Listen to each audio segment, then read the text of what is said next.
Magandang umaga. Narito ang pinakahuli sa lagay na ating panahon ngayong linggo ng pagkabuhay, April 5, 2026. Narito ang ating pinakahuling satellite image kung saan ang ridge ng high pressure area ay nag-extend over northern at central Luzon. So ang high pressure area ay associated sa sinking air. So yung areas affected ng ridge o kung saan nag-extend ang ridge ng high pressure area ay less likely nga yung cloud development at nagiging less likely din ang mga thunderstorm development. May kita nga rin natin sa ating satellite image na halos malinis yung ating buong Kapulan. Although sa may kanlurang bahagi ng Mindanao area, may nakita tayong mga kaulapan pero papanipis na rin naman ito. Wala rin naman tayong namomonitor na low pressure area or bagyo sa loob or malapit sa ating Philippine Area of Responsibility.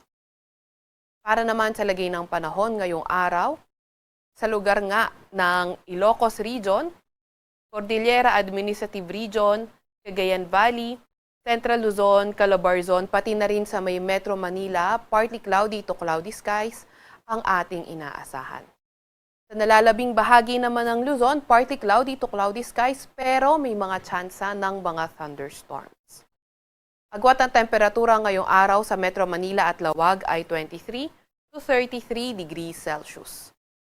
Agwat naman ang temperatura sa Baguio ay 15 to 24 degrees Celsius, 24 to 35 degrees Celsius sa may Tugigaraw, 25 to 32 degrees Celsius sa may Legazpi at 20 to 31 degrees Celsius sa may Tagaytay.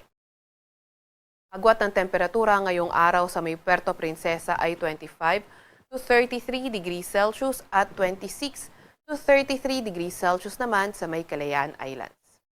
Para naman sa lagay ng panahon sa Visayas at Mindanao, nakita nga rin natin yung partly cloudy to cloudy skies condition at may mga tsansa pa rin ng mga localized thunderstorms. Nakita nga rin natin na posible magpatuloy yung ganitong klaseng panahon in the next 2 to 3 days pero hindi nga natin tinatanggal yung posibilidad na maging maulan sa may bandang Eastern Visayas pagdating ng Wednesday. Agwat ang temperatura ngayong araw sa may Cebu at Tacloban ay 26 to 32 degrees Celsius. 26 to 31 degrees Celsius naman sa may Iloilo, 25 to 34 degrees Celsius sa may Zamboanga at Davao, at 25 to 31 degrees Celsius naman sa may Cagayan de Oro. Update muna sa heat index. Kahapon nga ang naitalang pinakamataas na heat index sa ating bansa ay sa may Dumangas, Iloilo at 35 to 36 degrees Celsius ang heat index na naitala sa Metro Manila. Ngayong araw naman tinatayang 36 to 37 degrees Celsius ang heat index sa Metro Manila at 42 degrees Celsius naman ang posibleng pinakamataas na heat index ngayong araw. Yan ay sa may Dumangas, Iloilo.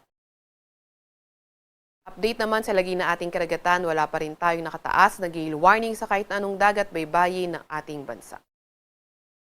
Sa Kalakhang, Maynila, ang araw ay sisikat ng 5:49 ng umaga at lulubog ng 6:09 ng gabi.